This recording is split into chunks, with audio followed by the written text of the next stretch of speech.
Bom, pessoal, então, telinha inicial com os assuntos que serão discutidos aqui no vídeo de hoje, os temas do dia. 4 temas no total, 2 deles em vermelho, porque são os temas em destaque. Os temas em destaque são os assuntos que aparecem no título e na capinha do vídeo. E aqui embaixo um recado que é sempre importante. A minutagem permite que você selecione na linha do tempo o tema que quer assistir, de forma que vocês podem assistir ao vídeo inteiro, ou apenas aqueles assuntos que forem do interesse de vocês. E sem mais delongas, a gente parte para o primeiro tema, que é o seguinte: lá na parte superior da tela, dentro daquela caixinha preta, eu coloco o seguinte título: A Rússia pressiona a França após uma ação dos Estados Unidos. E sim, hoje vamos falar aqui a respeito da prisão do Pavel Durov, que é esse cidadão que aparece aí na foto para vocês, que é o fundador do Telegram. Vamos falar a respeito das implicações disso para o nosso uso das redes? Sim, vamos, não tem como não discutir. Mas o grande objetivo aqui é discutir a disputa nas altas esferas. É discutir o jogo de poder internacional em torno disso. Tanto é que o título é A Rússia pressiona a França após uma ação dos Estados Unidos. Envolve interesses de Estado, envolve interesses financeiros gigantescos, envolve uma guerra tecnológica. Então essa trama em torno do Pavel Durov aí não diz respeito só a ele e à utilização que nós fazemos da rede, o que também é importante, mas envolve uma disputa internacional. É um jogo que se desenrola entre os estados, entre os interesses financeiros e assim por diante. Foi um assunto que apareceu ao longo do final de semana, apareceu no sábado, se eu não me engano, esse tema aí. E tanto é que eu postei tanto na aba comunidade aqui no YouTube quanto no canal do Telegram, que são as duas redes que eu ainda utilizo. E lá eu coloquei uma preocupação que eu tinha e que tenho, quer dizer, né? O Telegram ainda é uma das poucas redes onde é possível fazer uma crítica à agenda da OTAN. É uma das poucas redes onde é possível fazer isso sem sofrer uma série de banimentos, bloqueios, exclusões. E me preocupa o fato de que quanto mais o tempo passa, mais a gente vai sendo empurrado para meia dúzia é muito, né? Para 2 ou 3 redes, e normalmente todas da mesma empresa. Imaginem vocês o inferno na Terra para quem quer discutir temas variados, ficarmos circunscritos apenas às redes da empresa Meta. Isso seria um inferno na Terra. Primeiro porque eu falo porque minha experiência com a empresa Meta é péssima. Eu fui banido do Facebook, do Instagram e até o meu canal do WhatsApp foi bloqueado por causa das postagens que eu faço. No Telegram, eu tenho canal no Telegram desde que eu comecei a atuar na rede e eu nunca tive um problema sequer lá. Eu posto um conteúdo e eu sei que não vai aparecer uma sineta, um alerta, um bloqueio pelo que eu postei. Então, nas outras redes, isso não é possível. Isso é muito difícil acontecer nas outras redes. No Telegram eu nunca tive nenhum problema. Eu não estou pintando aqui o Pavel Durov como santo. Ele busca o seu espaço no mercado. Ele ganha a sua enorme quantidade de dinheiro com isso, lógico. Mas quanto mais desses gigantes tecnológicos estão colidindo lá um com o outro, mais abre espaço para que a gente possa fazer uma discussão com algum nível de liberdade. Se as redes começarem a ser atacadas e os seus donos presos e a gente ficar com 1 ou 2 redes da mesma empresa, a gente não vai poder fazer discussão em nenhuma. Esse é o grande problema, essa é a grande preocupação. Vocês percebam que quando a gente assiste a mídia corporativa, é claro, é evidente o medo que os caras estão das redes.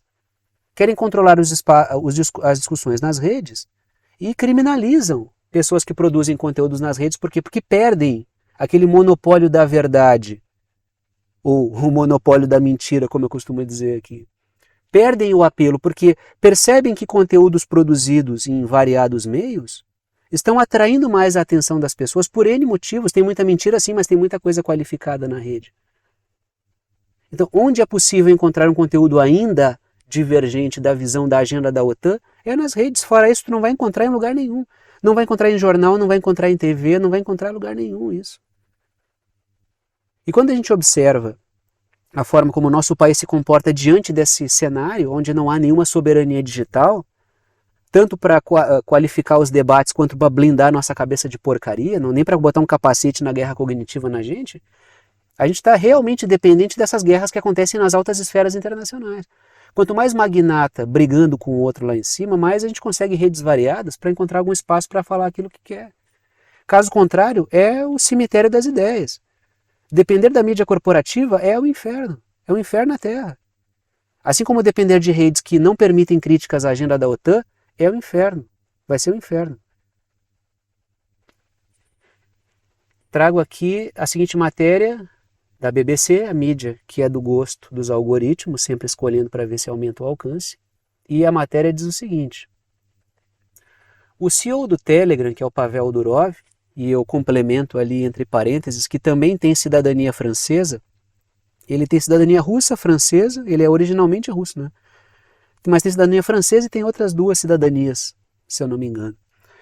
E ele foi preso num aeroporto na França, foi isso que virou notícia no final de semana, e é isso que a gente vai discutir aqui nas suas variadas implicações. Trago 2 pontos, começo pelas letras vermelhas. Ele foi preso acusado de não moderar os conteúdos no Telegram. Essa é uma prisão que tem por objetivo pressão, me parece. Ela tem por objetivo gerar uma pressão sobre o fundador aí do Telegram. E como ele não modera os conteúdos no Telegram, e existem crimes que acontecem na rede, ele é tido como um corresponsável pelos crimes que acontecem. Então ele é acusado por isso. E lógico, todo mundo sabe que o objetivo da França, e por que eu coloquei os Estados Unidos no título se o episódio aconteceu na França? Porque eu vou trazer matérias aqui, daqui a pouco, que apontam que isso aí não foi um movimento francês. Isso foi uma ordem dos Estados Unidos executada pela França. Para que dentro da bolha da OTAN não existam outras opções tecnológicas. Não existam outras opções de discussão, de consumo de conteúdo e assim por diante. É uma guerra tecnológica e o Pavel Durov está no meio disso tudo. E isso me parece uma prisão para gerar pressão dentro desse cenário de disputa. O objetivo não é evitar os crimes. Quando a gente fala de Estados Unidos, França, dos interesses financeiros desses grupos, esses caras são os grandes criminosos do mundo. Então, acusam ele de ser corresponsável por crimes porque ele não modera os conteúdos. E como na rede tem crime, ele é acusado pelos crimes que acontecem na rede.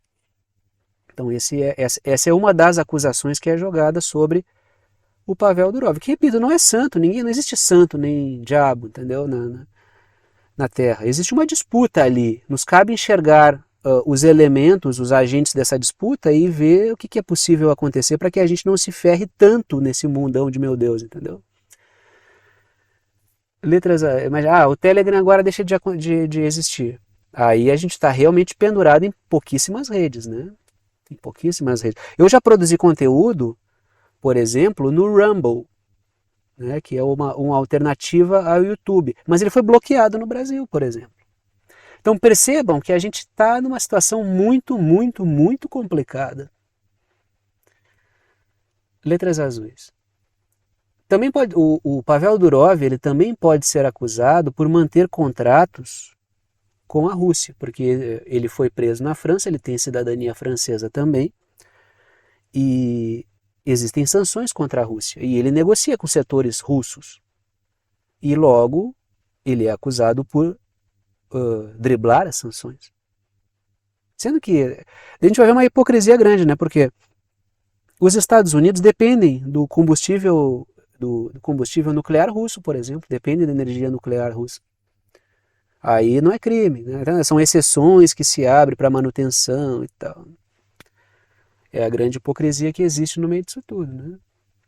Mas o Telegram é uma grande... Na minha sincera opinião, de usuário mesmo, tá? Não estou nem falando como quem produz conteúdo, de usuário mesmo, de aplicativo, o Telegram ele é muito superior ao WhatsApp, muito superior, porque ele integra ali muitas coisas, né? Ele é muito funcional. E tem um elemento que apareceu nele nos últimos tempos aí, que daqui a pouco vai se dizer que é um dos interesses desse processo contra o Pavel Durov aí, né? Eu já vou chegar lá. Traga uma matéria da mídia turca, pintei a França de amarelo no mapa porque foi onde ele foi preso. E a matéria diz o seguinte: a Rússia está trabalhando para esclarecer a detenção do fundador do Telegram na França. Ou seja, tem o interesse da Rússia, por quê? Porque ela entendeu ali. O que a Rússia enxerga? Eles estão tentando colocar o Pavel Durov debaixo da asa dele sob pressão. Para quê? Para que ele vire mais uma das redes que opera para a OTAN. Isso que a Rússia detectou aí. Sendo que o Pavel Durov teve problemas na Rússia já. Ele já teve problemas na Rússia no trabalho que ele faz, entendeu? De tecnologia. Ele já teve problemas com o governo Putin também. O que o Putin está observando? Está observando que... tanto é que o governo russo diz o seguinte, né? Quando eu encrenquei com o Pavel Durov, todo o Ocidente disse, olha, censura contra o Pavel Durov, agora vocês estão fazendo a mesma coisa que eu fiz? O que vocês estão fazendo com o cara? O que vocês querem aí com ele? O que o Putin percebe? Que o cara pode ter sido preso para virar mais um ativo tecnológico, financeiro da bolha da OTAN. Letras vermelhas. A Rússia alega que a França pode pressionar o Telegram para ter acesso a dados de usuários, ou seja, que é uma coisa que as redes fazem todas elas, né? Criptografia de ponta a ponta, suas conversas não estão sendo vistas. Não estão, né? Com certeza, vai ver que não, né? Não estão sendo vistas. É verdade esse bilhete, né? Letras azuis. A rede ainda permite conteúdo, isso que eu falei antes para vocês, nas letras azuis. O Telegram é uma rede que ainda permite conteúdos críticos à agenda da OTAN. A partir do momento em que ele se torna uma peça da OTAN, isso não vai mais ser possível. Vai ser como acontece no Facebook, vai ser como acontece no Instagram, vai ser como acontece no WhatsApp.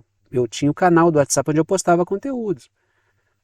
Um belo dia tinha um alerta lá e o meu canal foi invisibilizado, a menos que eu apagasse certos tipos de conteúdo, que são os conteúdos que eu posto. Daí como é que eu vou continuar atuando na rede se os conteúdos que eu posto vão todos na mesma linha? Ou seja, quer continuar aqui falando de bobagem, falando babaquice, entendeu? Bobagem política? Pode falar à vontade. Vai ficar falando essas polarizações bestas que acontecem na rede, aqui na nossa politiquinha intestina, ele vai falando. Esse é o grande problema, né? Isso aí dá engajamento e não gera esclarecimento. Então, pode ficar quebrando pau, se xingando, pode baixar o nível, pode ter todo tipo de porcaria vulgar na rede. O que não pode é ter discussão que atrite com a agenda da OTAN. Continuamos aí, tá? Ainda nesse assunto. Trago a seguinte matéria. Os Estados Unidos estão atropelando a liberdade de expressão, segundo David Sachs, que é um investidor. Ele é estadunidense, tá? Ele não é russo, ele não é chinês, ele não é norte-coreano, ele não é cubano, ele não é nicaragüense, ele não é venezuelano, ele não é iraniano, já falei Irã, não, né? Ele não é iraniano. Então, quem está dizendo aqui é um investidor estadunidense. Os Estados Unidos estão atropelando a liberdade de expressão segundo o David Sachs, tá? Falando a respeito da prisão do Pavel Durov. E os Estados Unidos falam de liberdade de expressão e blá blá blá. Segundo ele, os Estados Unidos usaram a França para não se poluírem nesse processo, para no final atingir uma rede que favorece a liberdade de expressão. E ele fala algumas coisas bastante interessantes nessa colocação dele. Letras vermelhas. O investidor disse que os Estados Unidos obrigaram a França a prender o Pavel Durov. Um dos motivos de eu trazer o título para vocês. Mas o que os Estados Unidos têm a ver? Tem tudo a ver com isso.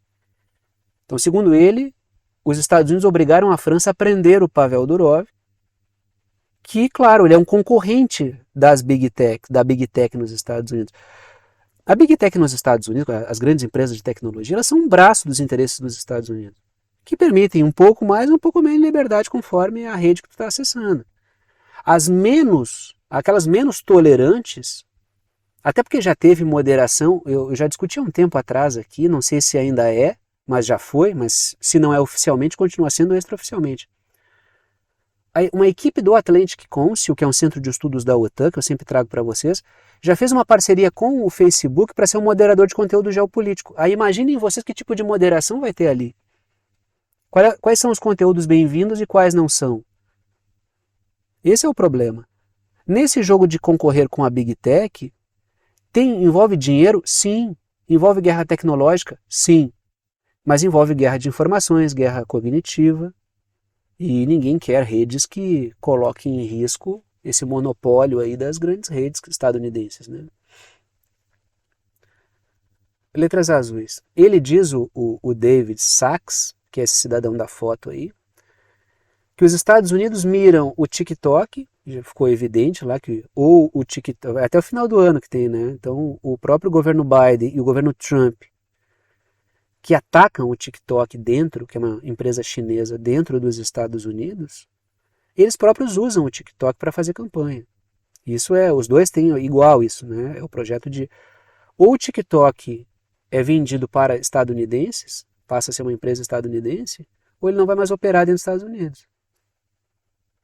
Então, segundo ele, miram o TikTok, o Twitter, que é o atual X aí, né?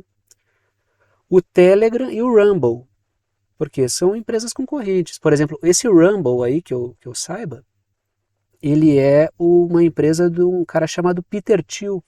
Peter Thiel é um grande investidor, o grande no sentido de poderoso, é um cara que participa, organiza lá as reuniões do grupo Bilderberg. Então alguém vai dizer que ele não é também um tubarão financeiro, claro que é um tubarão financeiro, mas ele tem certas, ele compete por um certo, e tem uma certa levada que atrita com outros setores financeiros, então esse choque deles gera um espaço, gera um espaço. O vice do Trump, ele é um cara que ele é muito próximo do Peter Thiel e desse grupo Bilderberg, esse J.D. Vance. Ele não é um caipira lá do interior que estudou, ele é um cara escolhido por esse pessoal. São setores financeiros diferentes. Então, quando o David Sachs faz essa crítica, não é que ele não seja um defensor da liberdade de expressão, é que ele enxerga ali, tem certos setores de investidores atritando com outros, com seus investimentos. Tem setores financeiros que preferem as moedas digitais controladas pelos bancos centrais que são submissos ao Banco Central dos bancos centrais, lá que é o BIS. Esse é um tipo de compreensão. Tem um outro grupo de magnatas que prefere as criptomoedas. Então tem uma guerra aí nesse campo, entendeu? O Peter Thiel é um grande crítico das moedas digitais controladas pelo Banco Central e um grande defensor das criptomoedas. Já a galera do Fórum Econômico Mundial, que é um grupo de magnatas também, defende o quê? Defende moedas centralizadas no Banco Central. Então tem uma guerra que acontece nessas altas esferas aí. E claro, se tiver o Rumble, o TikTok, o Telegram, o Twitter, a rede Meta, a gente tem uma variedade maior para falar as coisas. Isso é o ideal? Não, o ideal seria uma soberania digital aqui no Brasil, que a gente tivesse todo um suporte onde a gente tivesse sob a segurança de uma maquinaria que nos defende realmente, não aí, né, entregando nossos dados para variadas empresas transnacionais, mas não existe aqui e nem se discute minimamente isso. O que se discute aqui é canetada e lei, não se discute a criação de uma infraestrutura. E toda lei que se discute tem um interesse politiquinho interno, entendeu? É uma guerrinha intestina. Eles não achem vocês que vai levar a algum lugar que defenda no geral o brasileiro e a sua forma de acesso à internet, porque não vai. Boa parte delas defende até a mídia corporativa. Várias formas de regulamentação da mídia são do interesse das mídias sociais, das redes sociais, é do interesse da mídia corporativa. Vamos enfiar um monte de jabuti ali. Então eu não sou nada otimista com essas discussões que estão fazendo no Brasil hoje. Né? Continuamos aí, tá? Porque a chefe da Aliança Russa para a Internet Segura, que é a Ekaterina Mizulina, que é essa mulher que aparece na foto, ela diz que os Estados Unidos são a força por trás da prisão do Durov na França. Ela sim é russa. O anterior era um investidor estadunidense. Letras vermelhas. Ela diz que os Estados Unidos visam a plataforma de blockchain e de criptomoedas ligada ao Telegram, que já está se estruturando ali, e já existe, a monetização do Telegram. Então está se estruturando ali algo bem amarrado. E segundo a Ekaterina Mizulina, isso seria uma concorrência com outras redes da Big Tech dos Estados Unidos que não conseguiram fazer isso direito ainda. Tem várias que não conseguiram. Esse sistema de monetização não é bem desenvolvido.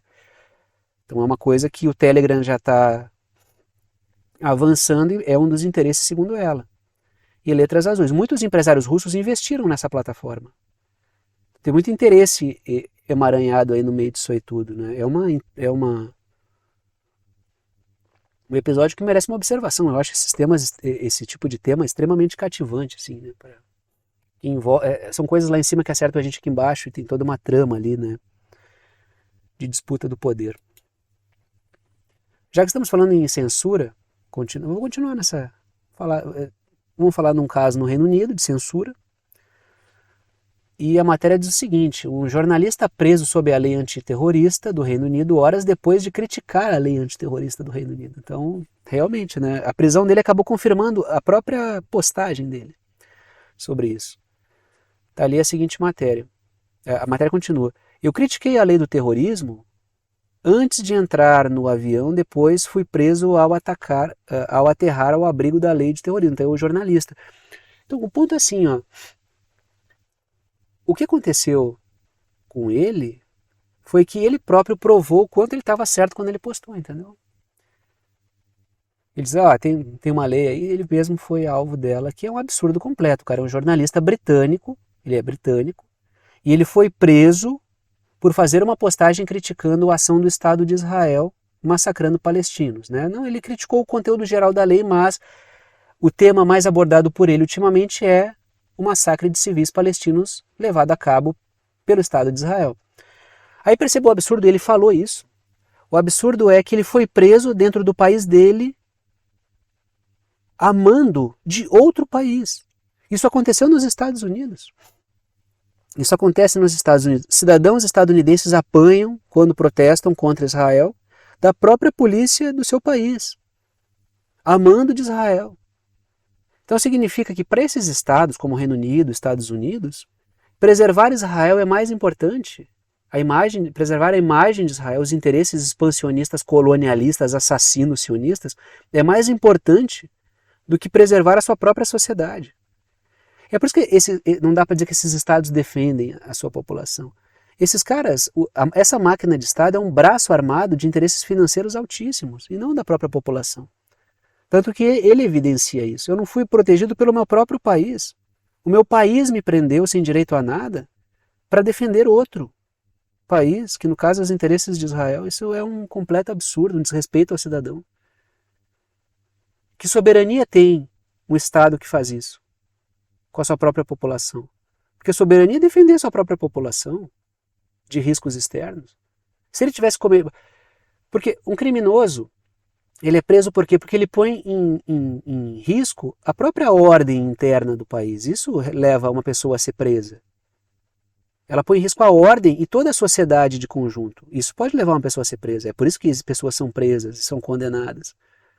Agora, um cara que ele é preso por denunciar algo que existe em outro país e ser prejudicado pelo seu próprio país, isso é um Estado que não é soberano.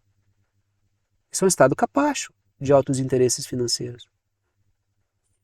Letras vermelhas. Ele foi preso por criticar os crimes de guerra cometidos contra os palestinos por Israel. E letras azuis. Ele costuma denunciar crimes de guerra dos Estados Unidos e do Reino Unido.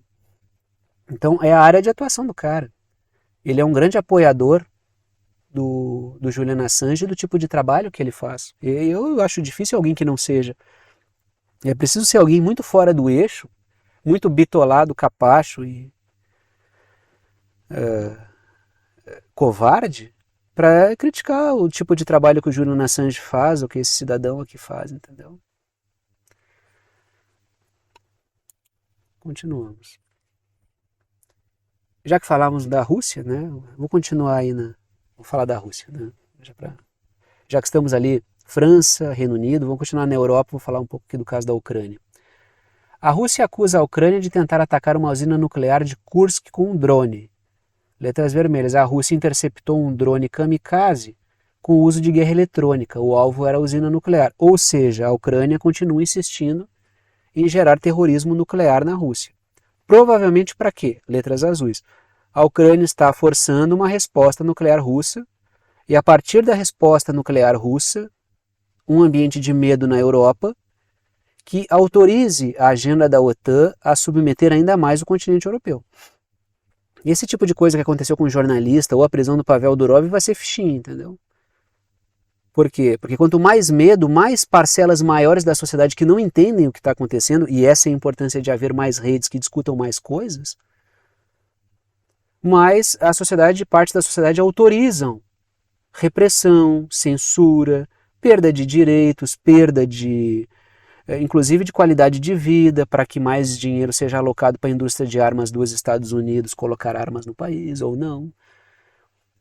Então, essa agenda do medo, ela é muito eficaz quando se quer obter certas concessões da sociedade, só que a Rússia não entrega isso de graça, entendeu?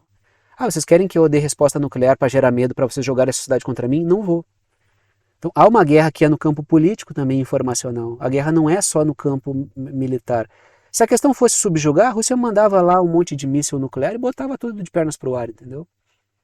Mas isso é toda uma trama que vai muito além. Tem um jogo de guerra de sanções, de países que não sancionaram a Rússia por causa da forma como ela tem se comportado diante dessa guerra, sempre racionalizando as suas ações de forma a tornar racional para todo mundo a decisão de não sancionar a Rússia. Não existe uma comoção internacional contra a Rússia. Isso é uma coisa da mídia corporativa. Não existe uma comoção a favor do Zelensky. Isso é em fatias da sociedade, não existe essa comoção, entendeu?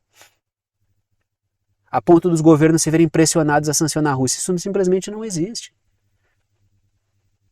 Então, o que a OTAN busca? Provocar a Rússia para que ela responda. E um dos agentes é a Ucrânia, né? Só que ela coloca muita coisa em risco fazendo isso, né? Já que estamos na Ucrânia, trago a seguinte matéria da Associated Press, mídia também do gosto dos algoritmos. Recrutas mal treinados contribuem para a perda do território ucraniano na frente oriental, dizem os comandantes. A matéria continua. Comandantes e soldados ucranianos dizem que algumas novas tropas se recusam a disparar contra o inimigo.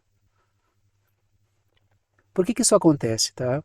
Letras vermelhas. A Ucrânia está tentando justificar o rápido avanço na região, o avanço russo na região do Donbass, que é cada vez mais estonteante. A Rússia está numa velocidade enorme de avanço. Então, ela está justificando isso, não sei se é verdade ou não, com a necessidade de botar muitos soldados despreparados com urgência no fronte, que não estão treinados e não estão conseguindo serem eficazes. Aí isso deságua numa pergunta, inclusive, sobre uma discussão que eu fiz alguns dias atrás. Como é que um pessoal que está vivendo isso vai conseguir botar 120 mil combatentes na fronteira com a Bielorrússia para promover uma nova incursão? Foi o Lukashenko que disse que isso aconteceria. Eu até trouxe essa discussão para cá, porque, bom, Lukashenko não levantaria isso à toa. Então, será que a Ucrânia tem condição de botar 120 mil combatentes, sendo que ela não consegue nem defender o que ela tem? A Ucrânia vive uma situação de debilidade muito complicada para segurar o avanço russo. Ainda que ela esteja fazendo a sua incursão na Rússia, ela tem muitos problemas no fronte. Inclusive, a incursão teve esse papel de tentar criar um fato positivo em meio a tanta coisa negativa. Letras azuis. Sem a incursão em Kursk, região russa, não haveria qualquer notícia positiva. Tanto é que Kursk está ali no mapa, né? Até esqueci de falar para vocês antes. A usina nuclear é de Kursk e a região de Kursk está ali no mapa. Não é toda ela que a Ucrânia invadiu. Foi uma parte pequena da região, mas está gerando ali uma dor de cabeça para o Putin, né? Vai reverter o rumo da guerra? Não. Isso aí é o que eu falei desde o início, é um voo de galinha que a Rússia está abatendo. Mas isso gera uma dor de cabeça momentânea, porque ela mobilizou uma grande quantidade de milhares de soldados, que são muito necessários até para se defender, para promover esse ataque. Isso pode levar a um problema enorme para a Ucrânia no futuro. A Ucrânia pode estar tentando capturar a usina nuclear de Kursk para promover um cessar-fogo, entendeu? Ou vocês topam ou eu vou fazer um desastre nuclear aqui. Tem essa possibilidade que já foi levantada também, mas... Não estou dizendo que está próxima, a Ucrânia está próxima de dominar a usina nuclear, porque não está. Só estou colocando uma hipótese da intenção da Ucrânia, né? Agora, outro fato do final de semana também, que é esse no Oriente Médio. Israel está em alerta após receber duros golpes do Hezbollah. Foi um episódio assim, teve uma grande elevação de tensão, ataques muito grandes mesmo, que aconteceram de parte a parte. Aí muita gente, guerra, parou a guerra. Não estou dizendo que não é a guerra, não estou dizendo nada. Eu estou dizendo que houve, de novo, aquela famosa ejaculação precoce da galera que está produzindo conteúdo na rede, né? Ah, a guerra começou. Não, só um pouquinho. houve uma troca dura de ataques. Mesmo sendo uma grande quantidade de ataques, não estou dizendo que não começou a guerra, estou dizendo que só por esses ataques não dá para dizer isso. Tá? O Hezbollah promoveu ataques depois que Israel promoveu, mas Israel promoveu porque percebeu que o Hezbollah iria responder após o assassinato daquele comandante do Hezbollah que aconteceu em Beirute. Só que esses ataques que aconteceram até agora, mesmo sendo ataques muito grandes, ainda estão naquele jogo habitual, entendeu? Se pararem por aí, não vai ter crescimento de tensão dentro daquilo que já tinha. Que é o que? Israel ataca no sul do Líbano e o Hezbollah ataca no norte de Israel. Está dentro do jogo ainda. O que pode criar um gancho, um gatilho para a gente conectar a uma possível continuidade desse processo e aí a coisa ir para uma guerra, é o fato do o Hezbollah ter dito que essa é a primeira fase, que vai vir mais. Aí sim. Agora, pelo que aconteceu até agora, pelo menos eu tô gravando o vídeo às 6h30 do dia 25/8, ou seja, no final de tarde, início de noite do domingo. O vídeo se torna público para vocês às 8 da manhã de segunda, ou seja, do dia 26. Até o momento que eu estou gravando, nada maior que isso aconteceu. Sim, foram ataques enormes. Aí já veio, a guerra começou, a guerra... isso a gente já viu várias vezes. Não estou dizendo que não é, mas por isso que aconteceu até agora, não é. Pode ser que depois escale, até porque o Hezbollah falou, tem mais, aguardem. Traga a seguinte matéria. Israel e Hezbollah trocam ataques antes de recuar, abalando a região em meio às negociações de cessar-fogo em Gaza. Primeiro, para Israel abrir um segundo fronte, uma guerra contra o Hezbollah, abrir um fronte no Líbano, ele precisa fechar na faixa de Gaza. Israel não consegue enfrentar uma guerra em duas frentes. Isso foi dito já pelos Estados Unidos, tá? Não sou eu que estou tirando isso aqui da cabeça, nem o Hezbollah quem falou. Isso aqui é uma preocupação dos Estados Unidos com o desempenho de Israel, porque já está tendo problemas. Letras vermelhas. Quando soube que haveria ataques do Hezbollah, Israel atacou o Líbano com aviões de combate, atacando lançadores de mísseis e áreas de ataque. Foi isso que aconteceu. Então o ataque de Israel veio antes, só que, letras azuis, Israel não conseguiu impedir os ataques do Hezbollah, que aconteceram também em grande quantidade. Esse foi o episódio que elevou a atenção no final de semana, que vários disseram que era o início da guerra, mais uma vez, né, que é aquele início de guerra toda semana essa guerra começa. É uma coisa incrível para alguns. Isso gera uma ansiedade nas pessoas. É por isso que eu prefiro até assim, começar a guerra e eu nem só dizer, pessoal, agora começou, do que toda hora ficar dizendo que a guerra vai ter guerra. Entendeu? Temos uma escalada? Temos. A coisa está dramática? Está. Mas isso que aconteceu até agora, tanto é que várias matérias da mídia escrita, elas trouxeram Israel e Hezbollah atacam, mas param. Né? A escalada ela para já logo no início. Não fizeram essa coisa da guerra que não acaba mais. Repito, o que abre possibilidade para pensar que é uma guerra é o fato do Hezbollah ter dito que essa foi a primeira etapa. Tá? O Líbano está pintado de amarelo e Israel está pintado de rosa aí, tá? Então são os dois envolvidos. Letras vermelhas, o Hezbollah atacou 11 bases militares de Israel e, segundo o Hezbollah, foi a primeira fase que prepara ataques mais profundos em Israel. Foi isso que o Hezbollah colocou. Por isso que pode ter mais, né? Letras azuis, o ataque foi resposta ao assassinato de um comandante do Hezbollah que aconteceu em Beirute algumas semanas atrás, tá? Então o Hezbollah já teria começado a sua resposta, o Irã ainda não. Ainda naquela ansiedade pela resposta. Né? Agora olhem que interessante isso aqui. Isso aqui é muito pouco meritório para o Egito. Tá? Traga a seguinte matéria. Portos egípcios são os principais pontos de abastecimento para Israel durante o conflito em Gaza. Isso é muito ruim para o governo Sisi, muito ruim. Isso é super impopular para a sociedade egípcia. letras vermelhas. Navios vêm e vão entre portos egípcios e os portos de Haifa e Ashdod em Israel.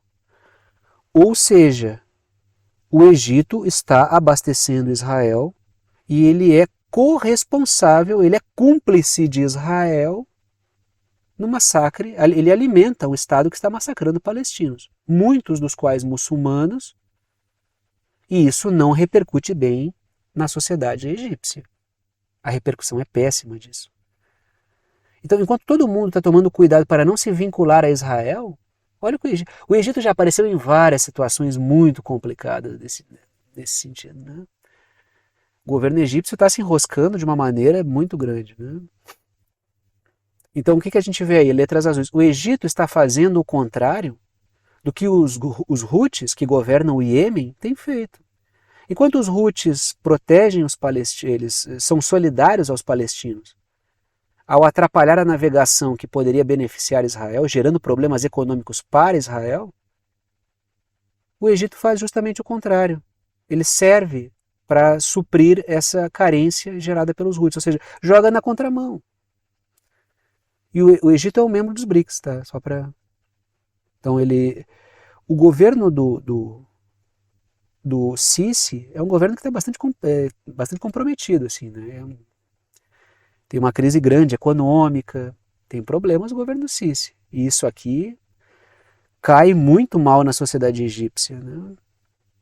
Tem que ver como é que vai ser a repercussão.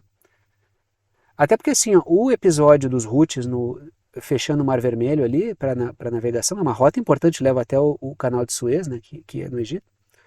Isso está prejudicando a economia egípcia. Então o Egito está tentando ganhar pelo outro lado, compensando com Israel.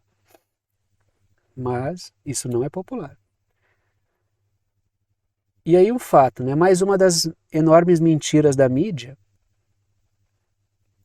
uma das milhões de mentiras que a mídia israelense contou durante todo esse episódio do massacre em Gaza. Né? Olhem essa matéria aqui. Rebatendo mentiras da mídia israelense, uma refém libertada que afirma que ataque das forças de defesa de Israel e não foi o Hamas que feriu ela. Ou seja, ela não foi ferida pelo Hamas, como a mídia disse. Essa é a Noa Argamani, que é o nome dela. Ela falou sobre isso, ela desmentiu, ela disse que estava preocupada porque estavam contando mentira a partir do sofrimento dela e nada disso aconteceu. Letras vermelhas, ela negou que teve o cabelo raspado ou que era espancada por combatentes do Hamas. Ela disse que isso nunca aconteceu. Letras azuis, outros reféns já foram alvo das mesmas distorções por parte da mídia. Eu já vi alguns reféns que voltaram falarem que não foram tratados da maneira como a mídia diz que eles foram tratados. Ou seja, isso é mais um episódio de mentira. Dos bebês decapitados, dos bebês pendurados em varal, dos bebês chamuscados pelo Hamas, tudo mentira. Isso nunca existiu. É mais uma fábula contada por Israel e pela mídia israelense. E que é reproduzida na mídia aqui. Né? Agora a gente vai para o caso da América Latina, que esse é um fato da sexta-feira ainda. Foi na sexta-feira que isso aqui aconteceu. Eu me lembro de estar postando na sexta-feira para vocês, né, que foi quando traga o seguinte título: Brasil e Colômbia seguem cobrando atas da Venezuela. Isso vai voltar no efeito bumerangue contra o governo brasileiro que ele nem sabe. Né? Mas enfim, a matéria continua. Traga a seguinte matéria da NBC News. A Suprema Corte da Venezuela certifica as alegações de Maduro de que ele ganhou as eleições presidenciais. Vamos corrigir. A Suprema Corte da Venezuela legitima a vitória do Maduro, que já tinha sido confirmada pelo Conselho Eleitoral venezuelano. Qualquer pessoa que respeite a soberania dos outros países vai dizer, não, ele venceu por quê? Porque as instituições soberanas venezuelanas atestaram isso. Ponto final. Ponto final.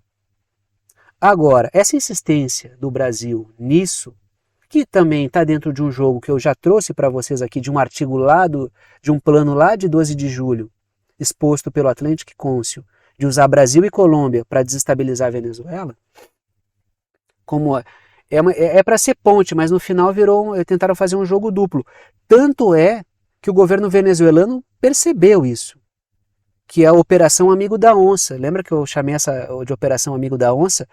O recado que a Venezuela mandou após esse episódio aqui, que, diga-se de passagem, o Irã veio a público e disse, olha, tem que respeitar as instituições venezuelanas, é uma questão de respeito à soberania.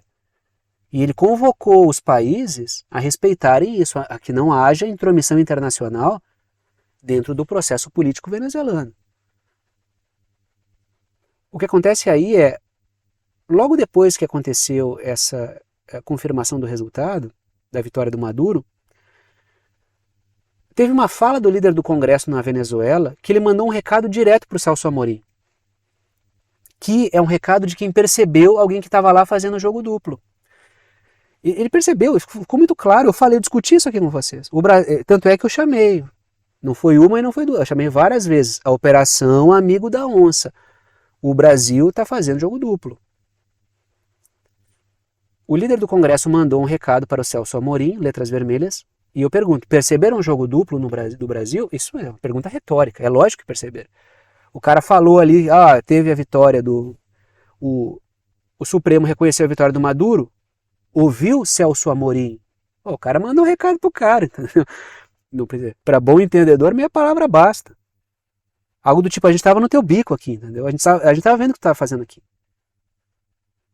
Isso primeiro foi importante, porque desmascara um pouco desse jogo do Celso Amorim, que não é de hoje.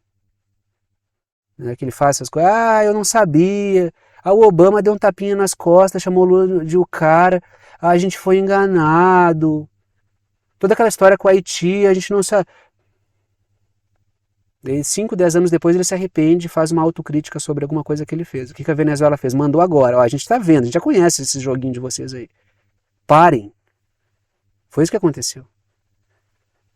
Letras azuis. O Brasil colocou-se em um impasse agora, né? O Brasil está cobrando uma auditoria impressa da Venezuela. Eu vou repetir. Agora tragam isso para o nosso cenário. O governo do Lula está cobrando, assim como o da Colômbia, mas isso tem implicações graves para o Brasil, tá? O governo Lula está cobrando uma auditoria impressa das eleições em urnas eletrônicas na Venezuela.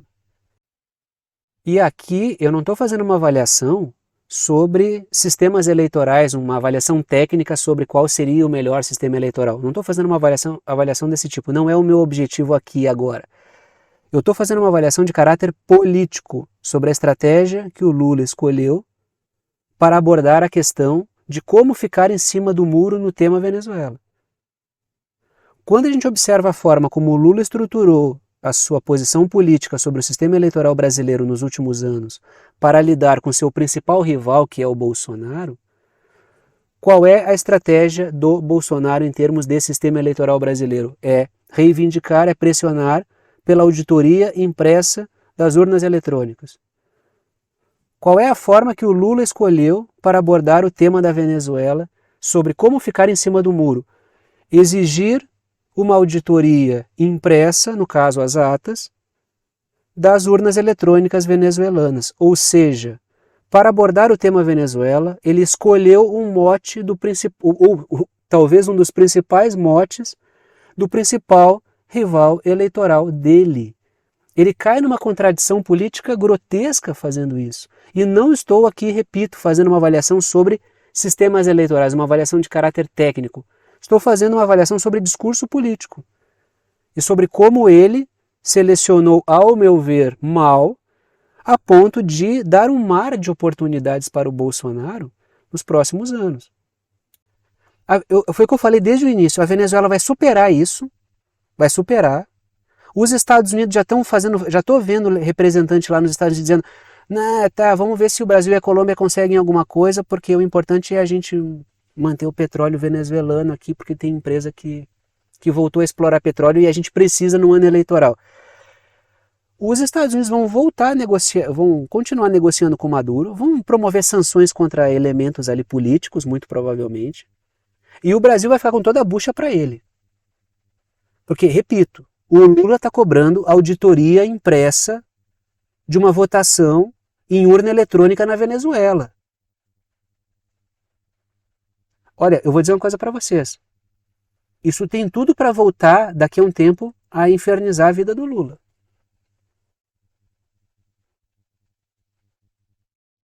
Tá? Vamos ver o que vai acontecer, mas eu repito, o Lula está cobrando a auditoria impressa de uma eleição urna eletrônica. Não é o Bolsonaro que está cobrando, é o Lula que está cobrando isso da Venezuela, tá? Que fique registrado o que ele está fazendo. Mas né, ele age, ele tem um feeling político, ele entende as coisas, tem feeling político. O Xi Jinping e o Putin não dão um passo, não dizem uma palavra sem consultar a inteligência. Aí o Lula tem feeling político. Esse é o problema, né, Aí o que o cara não tem uma inteligência trabalhando com ele para bolar as estratégias, faz uma roda ali com a companheirada, aí ele vai fazer uma fala pública, é um desastre, como fez várias, inclusive uma envolvendo a Anvisa, que foi uma coisa bizonha, nos últimos dias. Se mete de pato a ganso. E aí acontece esse tipo de presepada, ele compra um problema gigante para ele, porque ele, né, tem aquele ideia da liderança mundial e vai se enroscando cada vez mais, né? Quer se meter de pato a ganso. E assim, né? Tem aquela coisa, mas ele está sob pressão. Qual é o governante que não está sob pressão? Qual o governante no mundo? O Maduro não está sob pressão? O Luiz Arce, que reconheceu a vitória do Maduro, não está sob pressão? A líder de Honduras, a Xiomara Castro, que reconheceu a vitória do Maduro, não está sob pressão? O Ortega, na Nicarágua, tomando bomba de tudo quanto é lá, não está sob pressão? O Pezeshkian está sob pressão? Claro, tem uma situação diferente lá. Então, assim, essa coisa. O Lula está sob pressão, está agindo assim porque está sob pressão. Todo político está sob pressão e deve estar, se não botar pressão em cima dos caras que não fazem nada. Porque ele é um balaio de ovos, é um político. Então, assim, essa coisa de dizer que ele está sob pressão e ele age sob pressão, todo político age sob pressão. Ele tem que estar sob pressão. E ele tem. Aí, qual é o uso que a militância está fazendo? Mas é que se pressionar ele cai e vem o Bolsonaro. Diga-se de passagem, é o mesmo argumento que o Bolsonaro usa, né? Se me pressionarem e não fizerem o que eu quero, se não engolir um monte de sapo que eu estou mandando a militância engolir, o Lula volta. Então, assim, estava muito claro o que aconteceria ao longo do processo. Muito claro o que aconteceria. Agora é um problema. A forma... ele podia ficar em cima do muro? Podia, mas ele podia escolher outras formas de subir no muro. Essa ficada em cima do muro dele ficou muito complicada. Sabe quando tu fica assim... Aquela criança que não sabe subir no muro, ela fica toda pendurada, assim, toda errada em cima do muro. Ele subiu em cima do muro, tá todo errado em cima do muro, cara.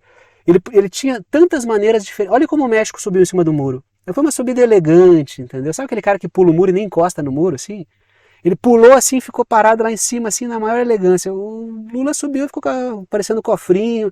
Ficou ridículo em cima do muro, entendeu? Porque subiu errado no muro. Ele subiu, ele tá em cima do muro, cobrando uma auditoria impressa de urna eletrônica, tá? Vou relembrar a subida no muro que ele fez. E outra, sob pressão todo político tá. Qual é o político habilidoso? Ele está num ambiente de pressão e ele encontra formas. Ser político é estar sob pressão. É estar sob pressão. Ele é bem remunerado para isso. Tem uma vida confortável para isso, para estar sob pressão. Então, ser político é estar sob pressão, né? E eu já falei milhões de vezes, para mim o nosso país só vai evoluir muito quando as pessoas pararem de defender político até nos seus erros e pressionarem o político independente do político que estiver lá. Né? Aí a gente passa a ver o político como uma ferramenta e não ser uma ferramenta de político. Tá na hora de parar com isso que tá bem chato, entendeu? Quando o Brasil parar de fazer isso, o Lula e o Bolsonaro param de malandragem, entendeu? Porque são malandro, eles vão levando a militância. Aí assim, os altos interesses vão lá, pressionam, metem fumo para cima deles e levam vantagem. E o militante fica lá sacudindo bandeira bobalhão na internet, na rua, e não leva a nada. Acorda, cara, acorda. Assim, eu vejo cada explicação assim constrangedora, parece que tá defendendo santo padroeiro, para com isso. Continuamos aí, né? Brasil e Colômbia pedem que a Venezuela divulgue a contagem dos votos. Eles continuam querendo uma auditoria impressa, tá? Continuam cobrando auditoria impressa. Letras vermelhas, olha ali, abraçadinhos, né? Brasil e Colômbia são o fio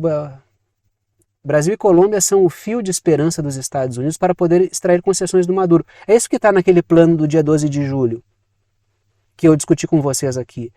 Que não é derrubar o Maduro, é fragilizá-lo mediante o uso da Colômbia e do Brasil como ferramentas. Eu discuti até o item do texto que colocava isso. Porque são governos fracos, então são governos pressionáveis e estão cumprindo um certo papel. Letras azuis. Os Estados Unidos estão empurrando Maduro para a China e a Rússia com as sanções. Se não houver o Brasil e a Colômbia para fazer essa mediação, não no sentido de fragilizar, conseguir concessões, tá, Maduro, tu pode continuar, mas não faz nada em Essequibo, abre aí o teu governo para a gente tentar te derrubar mais daqui, entendeu? Esse tipo de negociação ao estilo amigo da onça que o governo percebeu venezuelano. Letras vermelhas. No memorando de 12 de julho, o Atlantic Council citou o papel central do Brasil e da Colômbia, que era usar esses dois governos frágeis, fragilíssimos, que são uma coalizão Arca de Noé, que não tem consistência política nenhuma. Aí o Lula se vê entre uma pressão enorme de setores da mídia, setores da oposição, setores de tudo, e financeiros, e não se queimar com a sua base. Aí ele sobe no muro daquele jeito que ele subiu ali, né? Sendo que tinha N forma de subir em cima do muro, como o México fez. Letras azuis. O México percebeu a cilada e pulou fora. Quando ele percebeu que ia ser usando como peça dos Estados Unidos, que ele viu o rumo que a coisa ia tomar, o México saltou fora disso aí. O Obrador falou, não, pode parar. Chegou. A Cláudia Sheinbaum lá foi lá, que é a sucessora, disse, não. Isso é um problema da Venezuela. Eu não vou comprar essa briga aí. Era isso que ele podia ter dito.